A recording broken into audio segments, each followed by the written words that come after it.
ठंडा हो जाने के बाद उसकी बची हुई अस्थियों को वहीं पास पड़े एक मटके में भरकर उसके भाई प्रीतम ने सूखी नदी के पानी में बहा दिया।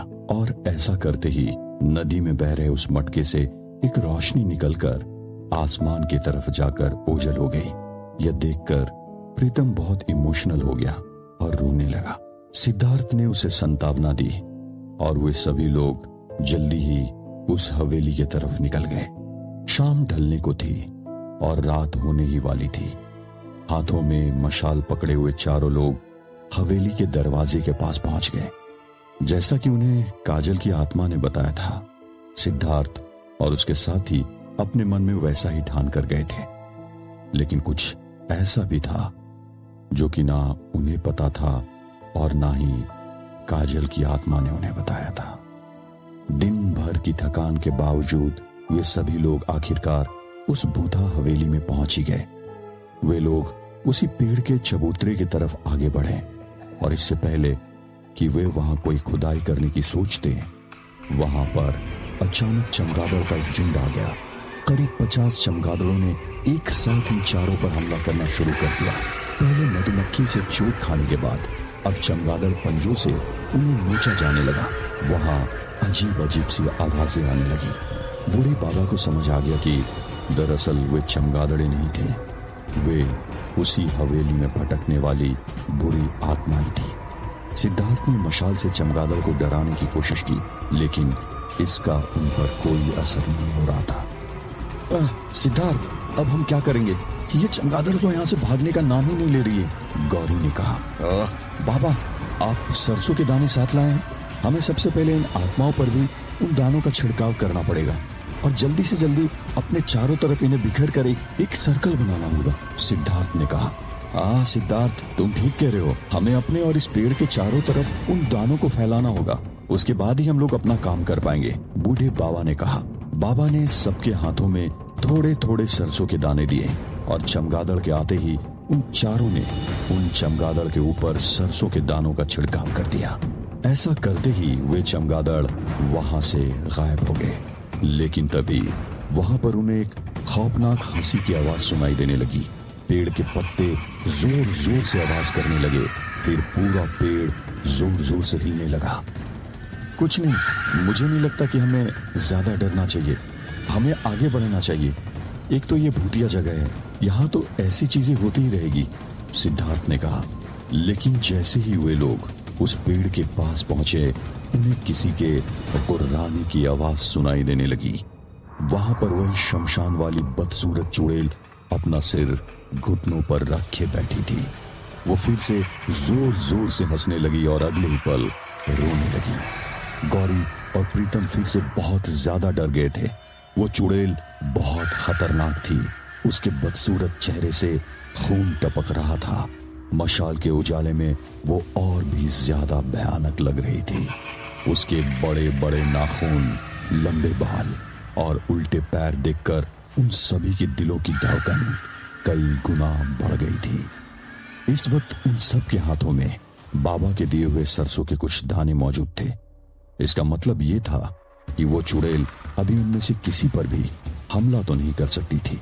बाबा, अगर मैं समझने में गलती नहीं कर रहा हूं तो यह वही चुड़ैल है जो उस दिन उस तस्वीर के अंदर जाकर गायब हो गई थी और शमशान में रूप बदलकर हमारे पास आई थी। मुझे लगता है कि यहाँ पर इसी की लाश दफन होगी, सिद्धार्थ ने कहा। प्रीतम और गौरी, तुम्हें याद रखना होगा कि अगर हम इन ताकतों से डरने लगे तो ये हम पर हावी हो जाएगी।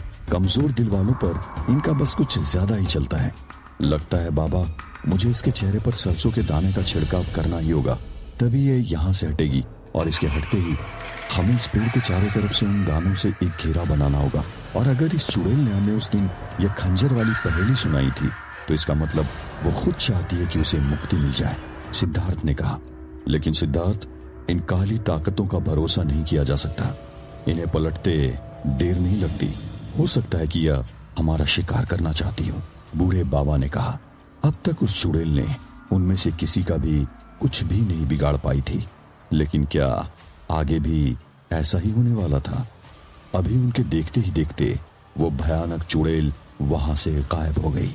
वो इस वक्त अचानक गौरी के पीछे जाकर खड़ी हो गई और जोर जोर से हंसने लगी।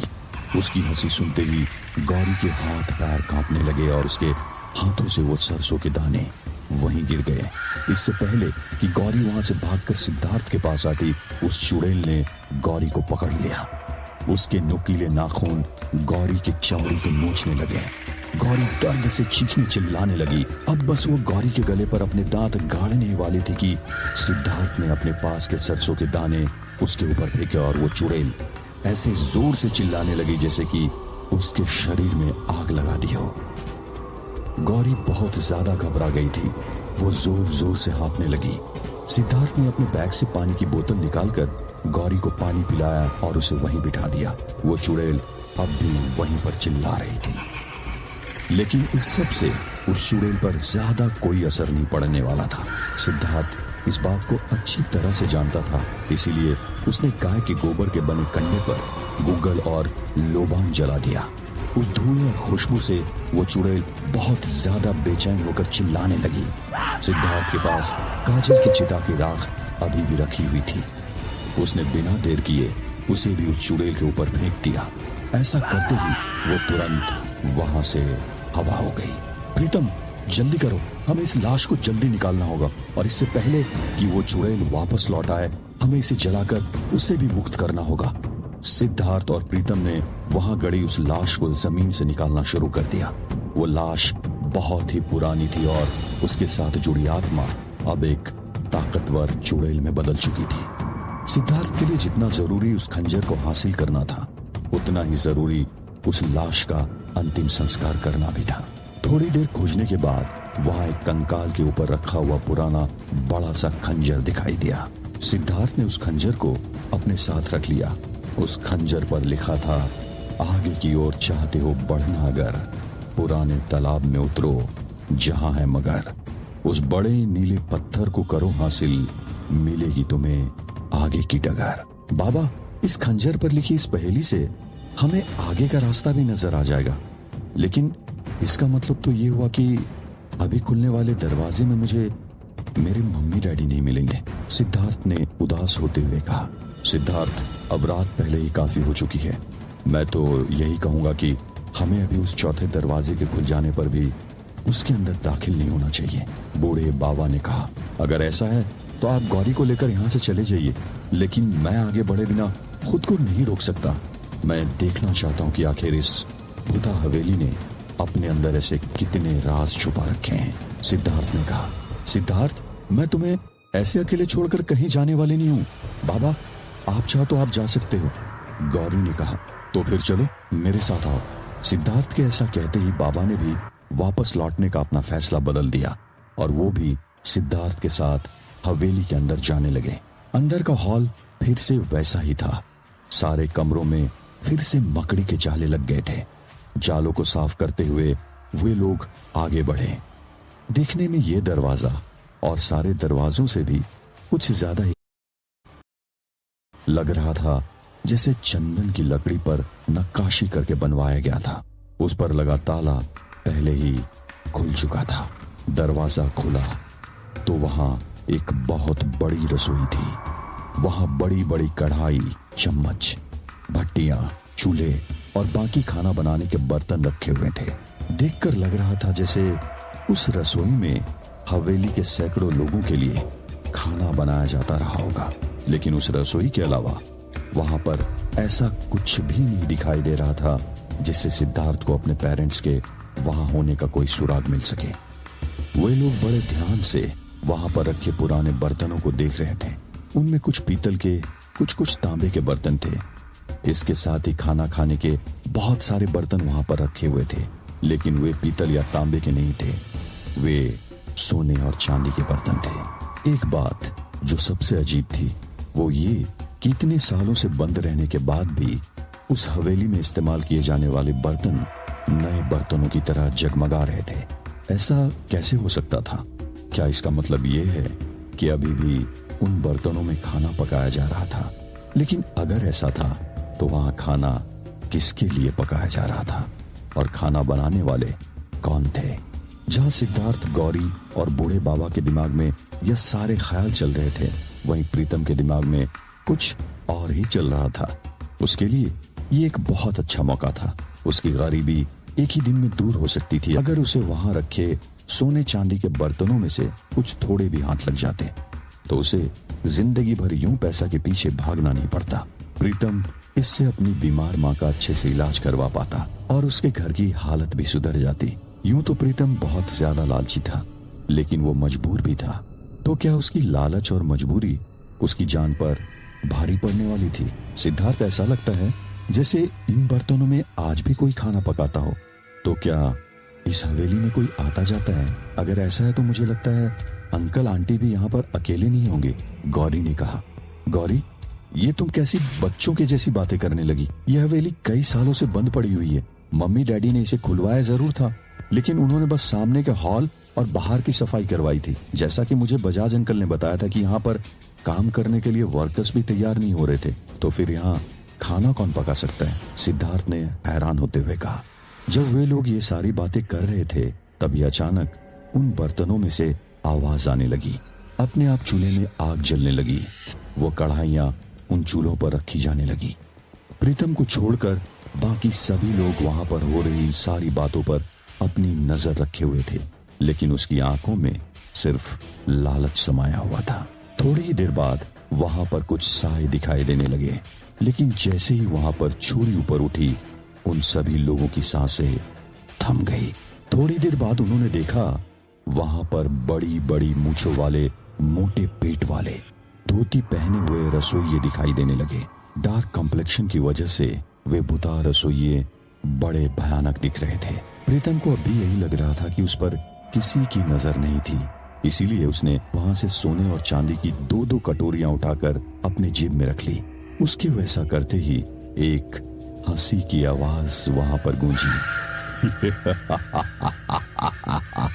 प्रीतम पर तमाचों की बारिश होने लगी। उसे पड़ने वाले थप्पड़ इतने दमदार थे कि उसके गालों पर तुरंत लाल निशान छपने लगे। उसके होंठों से खून बहने लगा। बाकी लोगों को कुछ समझ नहीं आ रहा था कि वहां पर क्या हुआ था। उनमें से किसी की भी हिम्मत नहीं हो रही थी कि वो प्रीतम पर हो रहे उन हमलों को रोक सके, क्योंकि न ही वहां पर कोई दिखाई दे रहा था और न ही उन्हें पता था कि प्रीतम ने ऐसा क्या किया था। थोड़ी ही देर में वहां पर एक कढ़ाई में तेल उबलने लगा और दूसरी कढ़ाई में पानी। सिद्धार्थ, हमें उसे बचाने के लिए कुछ करना होगा, नहीं तो मुझे लगता है कि कहीं वे भूत उसे उस तेल में न तल दे, गौरी ने कहा। गौरी के ऐसा कहते ही बूढ़े बाबा ने अपने पास से अभिमंत्रित जल का प्रीतम की तरफ छिड़काव किया और प्रीतम पर होने वाले थप्पड़ों के हमले रुक गए।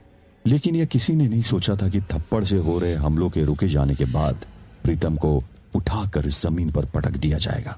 प्रीतम को बहुत बुरी तरह से पटक दिया गया था और वो दर्द के मारे तड़पने लगा था। वो दर्द के मारे जोर जोर से कहरा रहा था। लेकिन तभी सबने देखा कि प्रीतम की जेब से वो कटोरियां बाहर गिर गई। सिद्धार्थ और बाकी लोगों को यह समझने में बिल्कुल देर नहीं लगी कि वहां इतने लोग मौजूद थे, लेकिन उन्होंने उसी पर हमला क्यों किया था। लेकिन क्या इसका मतलब ये था कि बाकी लोगों पर कोई हमला नहीं होने वाला था? तभी सिद्धार्थ को उसके आगे वाले कमरे में उसके मम्मी डैडी के चीखने की आवाज सुनाई दी। तो वहां आगे क्या होने वाला था? क्या किचन वाले वे भूत सिद्धार्थ, गौरी और बूढ़े बाबा को वहां से बाहर जाने देने वाले थे? क्या सिद्धार्थ ने अभी अभी जो आवाज सुनी थी वो पक्की उसके मम्मी डैडी की आवाज थी? प्रीतम का आगे क्या होगा जानने के लिए सुनते रहिए। तुम सबको यहां से निकलना है तो बस ये सुन लो, ये प्रीतम अब हमारा शिकार है। पहले हम इसकी बलि चढ़ाएंगे और फिर इसे खा जाएंगे। तुम सबकी सलामती इसी में है कि यहां से बिना पीछे मुड़े भाग जाओ, इससे पहले कि यह दरवाजा दोबारा बंद हो जाए। बिना देर किए यहां से बाहर निकल जाओ, जाओ। एक भयानक गुस्सेल आवाज में उनमें से एक भूत ने कहा। उस आवाज की सुनाई देते ही वो पूरी हवेली थर थर कांपने लगी। बाबा, हम प्रीतम को ऐसे छोड़ नहीं सकते। वो हमारे साथ आया था, मेरी वजह से उसकी जान जाए, मुझसे ये बर्दाश्त नहीं होगा, सिद्धार्थ ने कहा। उसके ऐसा कहते ही गौरी भी अचानक हवा में उड़ गई। तुम लोग यहाँ से निकलते हो या इस लड़की को इस गर्म तेल में तल दिया जाए। वैसे भी ऐसी खूबसूरत और नाजुक लड़की का मांस खाने में हमें बहुत मजा आएगा। उस भूत के ऐसा कहते ही वहां पर मौजूद दूसरे सारे भूत भी एक साथ जोर जोर से हंसने लगे। गौरी हवा में लटकी हुई थी। सिद्धार्थ के दिल की धड़कन बढ़ने लगी थी। घबराहट के मारे उसे कुछ भी नहीं सूझ रहा था। सिद्धार्थ, हमें यहाँ से जल्दी भागना होगा। इतने सारे भूतों का एक साथ हम लोग सामना नहीं कर सकते। प्रीतम को उसके हाल पर छोड़ दो और भागो। गौरी को छोड़ दो, उसे जाने दो। हम लोग यहाँ से निकल जाएंगे और पीछे पलट कर भी नहीं देखेंगे। बूढ़े बाबा ने कहा। लेकिन बाबा वो तो। सिद्धार्थ ने कहा, लेकिन में वक्त बर्बाद मत करो, सिर्फ यहाँ से निकलो। हमें जल्द से जल्द भागना ही होगा। ये कहते हुए बूढ़े बाबा सबसे पहले बाहर भागने लगे। बूढ़े बाबा की यह बात सुनकर उस जगह के भूतों ने गौरी को धीरे धीरे गोल गोल घुमाकर नीचे उतार दिया। गौरी डरी सहमी लेकिन सही सलामत थी। सिद्धार्थ, हमें देर नहीं करनी चाहिए। चलो जल्दी चलते हैं यहाँ से। आखिर ये कोई इंसान तो है नहीं जो हमारी बात मान लेंगे। और अगर हम खुद अपनी जान ना बचा पाए तो अंकल आंटी को कैसे ढूंढ लेंगे। मेरी बात मानो, जल्दी यहाँ से निकलो, चलो। गौरी ने डर के मारे हाँफते हुए कहा। प्रीतम को अभी भी किसी भूत ने उसका गला पकड़कर ऊपर उठाए रखा था। वो हवा में लटक रहा था। उसके मुंह से आवाज भी नहीं निकल पा रही थी। वो घबराकर हवा में ही अपने हाथ पैर पटक रहा था। इस वक्त वहां के सारे भूत बहुत ज्यादा नाराज लग रहे थे और उनके गुर्राने की वजह से वहां पर बहुत खतरनाक आवाजें आ रही थी। सिद्धार्थ, तुम गौरी को लेकर जल्दी से यहाँ से निकल जाओ। मेरी जान की परवाह मत करो। मैंने गलती की है तो मैं अब उसकी सजा भुगतने के लिए तैयार हूँ। हो सके तो मेरी माँ का ख्याल रखना। हवा में लटके हुए प्रीतम ने बड़ी मुश्किल से दबी हुई आवाज निकालते हुए कहा। जल्दी ही वे लोग उस कमरे से बाहर निकल गए। बाहर निकलते वक्त सिद्धार्थ कहने लगा, ये सब कुछ मेरी गलती के कारण ही हुआ है। मुझे ये काम में आप लोगों को नहीं घसीटना चाहिए था। आज प्रीतम मेरी वजह से अपनी जान गंवा रहा है। इस चीज के लिए मैं अपने आप को कभी माफ नहीं कर पाऊंगा। प्रीतम के कहे गए वो शब्द अभी भी मेरे कानों में गूंजते हैं। सिद्धार्थ ने कहा। सिद्धार्थ, जो होना था सो तो हो गया। होने को कोई नहीं टाल सकता। हमारे पछताने से कुछ नहीं होने वाला। वीरानगढ़ में जिंदगी और मौत की ये जंग कई सालों से चल रही है। बूढ़े बाबा ने कहा। रात के 12 पहले ही बज चुके थे। गांव में सभी तरफ हद से ज्यादा सन्नाटा था। अंधेरा ऐसा घना था जिसमें बगल के इंसान को भी ठीक तरह से देख पाना मुश्किल था। खामोशी के कोहरे से ढका हुआ यह वीरानगढ़ इतना भयानक लग रहा था कि डर को भी डर लगने लगे। प्रीतम का क्या हाल होगा यह सोचकर गौरी थर थर कांप रही थी। लेकिन इस वक्त बूढ़े बाबा बिल्कुल भी बेचैन नहीं लग रहे थे और ये बात सिद्धार्थ को बिल्कुल भी हजम नहीं हो रही थी। ऐसा कैसे हो सकता था कि जिस शख्स के साथ आपके इतने अच्छे रिश्ते हो, आप उसे मौत के मुंह में बस यूं ही छोड़कर आ जाएं और आपको अफसोस तक ना हो। सिद्धार्थ इस वक्त उस दिन को कोस रहा था जब उसके डैडी ने वीरानगढ़ आने का फैसला किया था।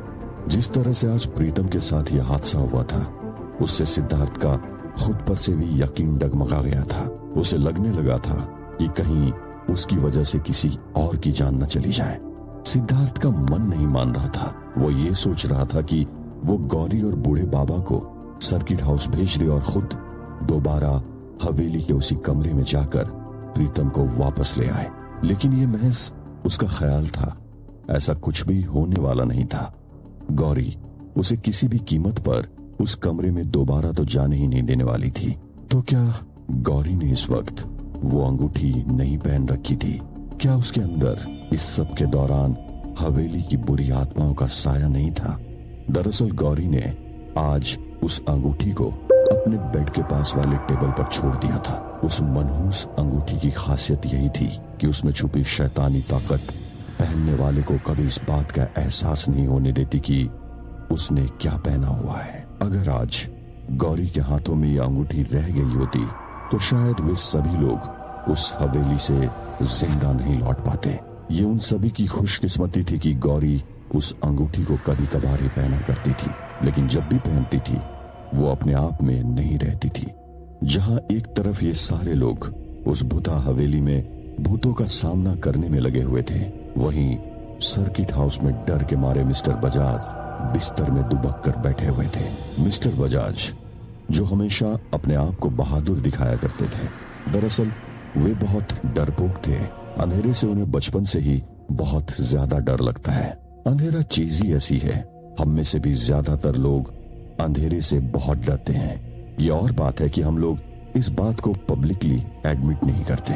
एक बार जब बचपन में मिस्टर बजाज अपने सारे बड़े भाई बहनों के साथ घूमने के लिए पार्क गए थे, तो वहां पर उन लोगों के बीच में डिस्कशन टॉपिक रात का अंधेरा और भूत प्रेत ही था। वापस लौटते वक्त रात हो चुकी थी और वो लोग ऐसे एरिया से गुजर रहे थे जहां पर लगभग 500 से 1000 मीटर के दायरे में कोई भी स्ट्रीट लाइट नहीं जल रहा था। मिस्टर बजाज अपने भाई बहनों में सबसे छोटे थे और सब ने उन्हें मिलकर डराने का प्लान बनाया। बड़े भाई बहनों ने सारी बातें इशारों में की थी जिसे मिस्टर बजाज ठीक से समझ नहीं पाए। वे सभी लोग एक साथ वहां से मिस्टर बजाज को छोड़कर आगे भाग गए और डरावनी आवाजें निकालने लगे। उस वक्त मिस्टर बजाज अचानक से इतने ज्यादा डर गए कि मानो वहीं जम गए थे। वे इतनी जोर से चीखे कि आसपास के घरों से लोग निकलकर उन्हें देखने लगे। फिर उनके सभी भाई बहन हंसते हुए उनके पास आए और रोते हुए मिस्टर बजाज को उन्होंने चुप कराया। उसके बाद जब उन्हें घर ले जाया गया तो उन्होंने अपने बड़े भाइयों की गई मस्ती के बारे में अपने पेरेंट्स को बताया था, लेकिन उसके बाद से मिस्टर बजाज काफी डरे डरे और बीमार से रहने लगे थे। वो रात में सपने में डर कर उठ जाया करते थे। उनके घर वालों ने साइकेट्रिस्ट और काउंसलर की हेल्प लेकर उन्हें कुछ हद तक उस डर से निजात दिलाई थी, लेकिन उस वक्त से अंधेरे का डर मिस्टर बजाज के दिल में हमेशा से ही समाया हुआ था। वो आज तक नहीं निकल पाया था और वीरानगढ़ तो सचमुच भूतों का इलाका था। रात का अंधेरा जैसे जैसे बढ़ते जा रहा था, मिस्टर बजाज के दिल की धड़कन भी उनके काबू के बाहर होते जा रही थी। यहाँ तक कि तेज हवा से पीपल के पत्तों के हिलने की आवाज भी उन्हें हद से ज्यादा डरा रही थी। इसके पहले जब उन्होंने खिड़की से बाहर झांक कर देखने की कोशिश की तो उन्हें ऐसा लग रहा था जैसे हर एक पेड़ में भूत छुपा हो। वीरानगढ़ में आने के बाद अब तक उनके साथ जो हुआ था उसमें सबसे खतरनाक वाकया वो चुड़ैल वाला था। उन्हें अब तक ये नहीं पता था कि दरअसल सिद्धार्थ ने आज उस चुड़ैल को मुक्ति दिला दी थी। उनका डर उस वक्त और भी ज्यादा बढ़ गया था जब इतनी रात गए दरवाजे जोर जोर से खटखटाने की आवाजें आने लगी। हालांकि वो इस बात को भी जानते थे कि सिद्धार्थ और गौरी घर के बाहर गए हुए थे, लेकिन जब डर लगता है तो कोई लॉजिक काम नहीं आता। दुनिया में शायद ही कोई ऐसा शख्स हो जिसे किसी भी चीज से डर न लगता हो। सबके अपने अपने वीक पॉइंट्स और डर होते हैं। यही बात सोचकर मिस्टर बजाज मान लेते थे कि वो कमजोर नहीं है और डरना कमजोर होने की निशानी नहीं है। लोगों के मन में आने वाले अलग अलग तरह के डर के बारे में सोचने का अभी यह वक्त नहीं था, लेकिन इस वक्त मिस्टर बजाज को अपने डर पर जीत हासिल करनी थी और दरवाजा खोलना था। जैसे दरवाजा खुला, सिद्धार्थ और गौरी ने देखा कि मिस्टर बजाज पसीने से लथपथ हो रहे थे। अंकल, क्या हुआ? आप इतनी ज्यादा पसीना पसीना क्यों हो रहे हो? सिद्धार्थ ने पूछा। अरे ऐसी कोई सीरियस बात नहीं है, बस यूं ही अचानक बहुत ज्यादा पसीना आने लगा। शायद मुझे तुम लोगों की कुछ ज्यादा ही फिक्र होने लगी थी, मिस्टर बजाज ने बहाना बनाते हुए कहा। जहां सिद्धार्थ और गौरी सही सलामत घर पहुंच चुके थे, वहीं उनके मन में प्रीतम के अंजाम की अब भी दहशत भरी हुई थी। दूसरी तरफ प्रीतम हवेली के किसी खुफिया रास्ते से बाहर निकलते हुए हंसते खिलखिलाते हुए कहीं जा रहा था, लेकिन ऐसा कैसे हो सकता था? उसे तो हवेली के भूतों ने पकड़ लिया था। गांव की पतली गली से वो चुपचाप रात के अंधेरे में जा रहा था। तो क्या इतनी खतरनाक भूतों ने उसे ऐसे ही जिंदा छोड़ दिया था? जब वो वहां से खुशी खुशी जा रहा था, उसी बीच आसपास की झाड़ियों में कुछ हलचल हुई और अचानक से एक बड़ा ही खतरनाक भूत ठीक सामने आ गया। उसके चेहरे से खून टपक रहा था और उसकी आंखें आग की तरह लाल थी। और उसके बड़े बड़े नाखून थे। ब्लैक गाउन पहने वो उस भूत को देखते ही डर के मारे कोई भी बेहोश हो जाता। जैसे ही वो प्रीतम के सामने आया, वो भूत भी जोर जोर से हंसने लगा। ये लो तुम्हारा इनाम, और ऐसे ही हमारे लिए काम करते रहना। उस खतरनाक भूत ने प्रीतम से कहा। ऐसा कैसे हो सकता था? वो प्रीतम को इनाम कैसे दे सकता था? क्या प्रीतम उन भूतों के लिए काम कर रहा था? क्या भूत और इंसानों में भी साठ-गांठ हो सकती है? इसका मतलब तो सिद्धार्थ का प्रीतम को लेकर जो शक था वो बिल्कुल सही था। तो आखिर कब से प्रीतम उन भूतों के साथ मिलकर काम कर रहा था? सिद्धार्थ और बाकी लोग जो सोच रहे थे कि वो मर गया होगा, जब उन्हें पता चलेगा कि वो जिंदा है तो फिर क्या होगा? क्या वे लोग इस बात पर यकीन कर पाएंगे कि प्रीतम इतनी आसानी से मौत के चुंगल से बाहर निकल आया था? प्रीतम के हाथ में अभी हीरे जवाहरात और वो सोने और चांदी की कटोरियां थी, जिसे वो पहले अपने बैग में रख रहा था। चाहे जो भी हो, लेकिन उस हवेली में जो कुछ हुआ था उसे गौरी और सिद्धार्थ इतनी आसानी से नहीं भूलने वाले थे। उन्हें ये सब कहाँ पता था कि किस तरह से प्रीतम उन्हें धोखा दे रहा था। रात भर बेचैनी के मारे वो लोग ठीक से सो नहीं पा रहे थे और सिद्धार्थ इस सब के लिए अपने आप को गुनहगार मानता रहा। आगे की ओर चाहते हो बढ़ना अगर, पुराने तालाब में उतरो जहां है मगर, उस बड़े नीले पत्थर को करो हासिल, मिलेगी तुम्हें आगे की डगर। सिद्धार्थ अब अपने दिमाग को इस अगली पहेली को सुलझाने के तरफ मोड़ना चाहता था। सिद्धार्थ अभी तक भी वीरानगढ़ को ठीक तरह से जान नहीं पाया था, तो उसे यह पता नहीं था कि यह बात किस तालाब के बारे में की गई थी। जिस जगह पर नदी, तालाब, कुएं ज्यादातर सूखे हुए हो, वहां पर एक तालाब से कोई पत्थर उठा लेना बहुत मुश्किल तो नहीं लग रहा था। लेकिन वीरानगढ़ में ये नहीं कहा जा सकता था कि कोई काम आसानी से हो जाएगा। कदम कदम पर मौत थी और चारों तरफ भूतों का डेरा। सिद्धार्थ तो ये भी नहीं जानता था कि आखिर वो पत्थर था कैसा। उसे उस तालाब तक पहुंचने के लिए बूढ़े बाबा या प्रीतम की जरूरत थी, और प्रीतम तो अब भूतों का निवाला बन चुका हुआ। तो फिर बूढ़े बाबा के साथ ही सिद्धार्थ आगे कदम बढ़ा सकता था। रात बहुत हो चुकी थी, अब कुछ ही वक्त बाकी था और सुबह होने को थी। क्योंकि सिद्धार्थ पहले ही नहीं सो पाया था, इसीलिए उसे अब बहुत ज्यादा नींद आ रही थी। सिद्धार्थ ने सोचा कि सो जाना ही बेहतर होगा, और इसी तरह से सोचते सोचते ही उसे कब नींद आ गई वो खुद नहीं समझ पाया। रात के ये चंद घंटे यूं ही बीत गए। सिद्धार्थ और गौरी गहरी नींद में सोए हुए थे। वे लोग काफी देर तक सोए रहे। सूरज आसमान में काफी ऊपर तक चमकने लगा था। लगभग 9 बजने को थे। तो सुबह क्या होने वाला था? क्या प्रीतम उन लोगों के सामने वापस आने वाला था? सिद्धार्थ कैसे उस नीले पत्थर तक पहुंच पाएगा? जानने के लिए सुनते रहिए। रात उन लोगों के साथ जो भी हुआ था, उसके बाद खुद को तसल्ली दे पाना भी इतना आसान नहीं था। आखिर सिद्धार्थ और गौरी ने अपने बीच में से एक शख्स को उन भूतों का निवाला बनते हुए देखा था। जब सिद्धार्थ और गौरी सोकर उठे, तब तक बूढ़े बाबा वहां गेस्ट हाउस में पहले से पहुंच चुके थे। दयाल ने सिद्धार्थ और गौरी को जगाया और उन्हें बताया कि बूढ़े बाबा उन लोगों का बाहर इंतजार कर रहे हैं। थोड़ी देर बाद वो लोग फ्रेश हुए और बूढ़े बाबा से बात करने के लिए सिद्धार्थ बाहर निकला। लेकिन बाहर सिद्धार्थ ने जो देखा, उसे देखकर उसके होश उड़ गए। नहीं, ये इम्पॉसिबल है। ये कैसे हो सकता है? ये जिंदा कैसे हो सकता है? ये सिद्धार्थ ने बूढ़े बाबा के साथ वहां मौजूद प्रीतम को देखकर इतना कहा और सोच में पड़ गया। वो दरअसल ऐसा हुआ कि जब उन भूतों ने आप लोगों को वहां से निकल जाने के लिए कहा, उसके बाद जब वो मेरी बलि देकर मुझे खाना चाह रहे थे, तब उन लोगों ने अपना मन बदल लिया। जब वे लोग मेरी गर्दन काटने वाले थे, तभी उन्होंने देखा कि मेरे हाथ की एक उंगली कटी हुई थी, और कटे हुए अंग वाले इंसानों की बलि से शैतान को खुश नहीं किया जा सकता था। इसीलिए उन भूतों ने मुझे जान से नहीं मारा। लेकिन क्योंकि वो लोग मुझसे नाराज थे, इसलिए मुझे सजा देने के लिए मेरे दूसरे हाथ की भी एक उंगली काट दी और मुझे जिंदा छोड़ दिया। प्रीतम ने सिद्धार्थ को जवाब देते हुए कहा, क्या सचमुच भूत इतने ज्यादा दयालु और समझदार हो सकते थे कि उन्होंने हाथ में आया उस शिकार को छोड़ दिया था, लेकिन असलियत तो कुछ और ही थी। एक ऐसी हकीकत जिसके बारे में सिद्धार्थ और गौरी कुछ भी नहीं जानते थे। तो क्या बूढ़े बाबा को इसके बारे में पता था? लेकिन बाबा, क्या वे भूत सच में किसी को ऐसे ही जाने दे सकते हैं? आपको इसमें कुछ गड़बड़ नहीं लगती? सिद्धार्थ ने बूढ़े बाबा से पूछा। सिद्धार्थ, 1 मिनट के लिए जरा तुम मेरे साथ आओ, मुझे तुमसे कुछ जरूरी बात करनी है, बूढ़े बाबा ने सिद्धार्थ से कहा।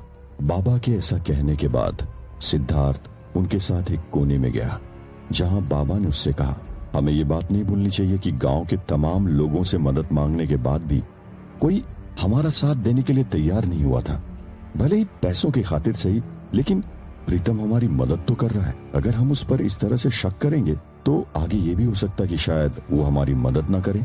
पानी कितना भी गंदा क्यों न हो, अगर उसे पीकर प्यास न बुझाई जा सके, लेकिन आग तो बुझाई जा सकती है, बूढ़े बाबा ने सिद्धार्थ को समझाया। बाबा की बात सुनकर सिद्धार्थ ने मन ही मन सोचते हुए कहा, लगता तो ऐसा है कि ये बूढ़े बाबा और प्रीतम दोनों ही मिले हुए हैं और हमारे साथ कोई गेम खेल रहे हैं। सिद्धार्थ काफी हद तक इस बात को समझ चुका था कि प्रीतम कैसे बच गया होगा और भूतों ने उसे क्यों छोड़ दिया, लेकिन इस बारे में ज्यादा सोचने का अभी वक्त नहीं था। पर प्रीतम के उस भूता हवेली से जिंदा लौट आने के बाद सिद्धार्थ के दिल में प्रीतम को लेकर जो शक था वो और भी ज्यादा गहरा हो गया था। ब्रेकफास्ट करने के बाद सभी लोग अब उस तालाब को ढूंढने के लिए निकल पड़े, जहां पर उन्हें अगली पजल को सॉल्व करना था। जिस तालाब में वो लोग आज जाने वाले थे वो भी वीरानगढ़ की बेहद खतरनाक जगहों में से एक था। देखने में सूखा लगने वाला वो तालाब एक्चुअली सच में सूखा नहीं था। उसका कुछ हिस्सा सूखा था और कुछ में थोड़ा पानी और बाकी एक बड़ा हिस्सा दलदल था। उस तालाब में खतरा सिर्फ मगरमच्छ से हो ऐसा बिल्कुल नहीं था। मगरमच्छ तो वहां एक छोटा खतरा था। वो जगह भी वीरानगढ़ के बाकी हिस्सों की तरह हॉन्टेड थी। उस जगह के खतरे के बारे में बूढ़े बाबा और प्रीतम ने किस्से कहानियों में तो बहुत सुन रखी थी, लेकिन उनका खुद का वहां के खौफ से अभी भी सामना नहीं हुआ था। सिद्धार्थ और गौरी जो उस जगह के लिए बिल्कुल नए थे, उन्हें तो उस तालाब की ABCD भी नहीं पता थी। प्रीतम के हाथ में पट्टी बंधी हुई थी और उस पट्टी पर खून भी लगा हुआ था, जिससे ये जाहिर हो रहा था कि उन भूतों ने शायद उसकी उंगली सचमुच काट दी थी। सिद्धार्थ और बूढ़े बाबा ने स्टोर रूम से टूल्स कलेक्ट किए और अब वे लोग वीरानगढ़ की पश्चिम दिशा में बने तालाब पर पहुंच गए। उस तालाब के बारे में एक और अफवाह लोगों के बीच थी और वो ये कि उस तालाब को बनाए भी भूतों ने ही था। तालाब कब बना था इसके बारे में तो कुछ भी नहीं पता था, लेकिन उसके आसपास भटकने वाले लोग जिंदा नहीं बच पाए थे। गांव के ज्यादातर लोग उस तालाब से दूर ही रहा करते थे। हालांकि उसमें पानी बहुत थोड़ा था, लेकिन चाहे लोगों को पानी की कितनी भी जरूरत पड़ जाए, कोई उस तालाब की तरफ बढ़ने की हिम्मत नहीं किया करता था। उस तालाब से सिद्धार्थ को एक नीला पत्थर हासिल करना था, जिसके बाद हवेली का आगे का दरवाजा खुल पाता। क्योंकि सिद्धार्थ इस बात को जानता था कि वहां पर आगे उनका सामना एक मगरमच्छ से भी होने वाला है, इसीलिए वो अपने साथ स्टोर रूम में रखी तलवार भी लेकर गया था। तालाब के पास पहुंचने के बाद सिद्धार्थ और गौरी को एहसास हुआ कि वह जगह सन्नाटे का दूसरा नाम था। तालाब के अंदर जहां तहां काई जमी हुई थी, लेकिन उसका एक बड़ा हिस्सा अभी भी सूखा ही था। तालाब के चारों तरफ पक्की सीढ़ियां बनी हुई थी, लेकिन पुरानी होने की वजह से वे सीढ़ियां बहुत जगह से टूटी हुई थी। आसपास बबूल और दूसरी झाड़ियों और ज्यादातर सूखी घास मौजूद थी। दिन के समय में भी वो जगह बहुत ज्यादा खौफनाक लग रही थी। वहां आसमान में चील उड़ रही थी, जो ऐसे आवाज कर रही थी जैसे उन्हें अभी खाना मिलने वाला हो। बाबा, यहाँ तो मगरमच्छ दिखाई नहीं दे रहा, लेकिन यह तालाब इतना छोटा भी नहीं कि हम इसके किसी एक हिस्से में ही ढूंढने लगे और हमें वो पत्थर मिल जाए। और तालाब के इतने बड़े हिस्से में उस पत्थर को खोजने में कई दिन लग जाएंगे, सिद्धार्थ ने कहा। जब वे लोग ये सारी बातें कर ही रहे थे, उसी समय वहां पर अचानक से जोर जोर से चीखने चिल्लाने की आवाज सुनाई देने लगी। देखने पर वहां कोई भी नहीं दिख रहा था। इसका मतलब ये था कि उस जगह मौजूद भूतों ने अपना असर दिखाना शुरू कर दिया था। थोड़ी देर बाद उस सूखे तालाब के एक हिस्से में हलचल दिखाई देने लगी। वो दलदल के पास के हिस्से में जहां पर थोड़ा पानी मौजूद था, एग्जैक्टली वहीं पर कुछ उथल पुथल दिखाई दी। जैसे कि पजल से उन्हें पता चला था कि उस तालाब में उनका सामना मगरमच्छ से होने वाला था। तो उन्होंने सोचा था कि वहां एक मगरमच्छ होगा जिसे मारने के बाद सब कुछ आसान हो जाएगा। लेकिन अभी उसके सामने एक नहीं बल्कि 3 मगरमच्छ दिखाई दिए थे, जिनमें से 2 बड़े और एक छोटा मगरमच्छ था। उस एरिया में जहां पर वो तालाब बना हुआ था, न जाने कहां से एक बहुत तेज बवंडर आ गया। आगे का कुछ भी किसी को दिखाई नहीं दे रहा था। वे लोग एक दूसरे का हाथ पकड़कर वहीं नीचे बैठ गए। जब वो बवंडर थमा तो कुछ ही देर में वे मगरमच्छ उनके नजदीक पहुंच गए और ऊपर हवा में भयानक शक्ल वाले भूत मंडराने लगे। उनकी आंखें अंगारे बरसा रही थी। ऊपर आसमान में बादल छाने लगे। अजीब तो ये बात था कि बादल अपना रंग बदल रहे थे। वे कभी खून की तरह लाल तो कभी बेहद काले दिखाई दे रहे थे। अंधेरा सा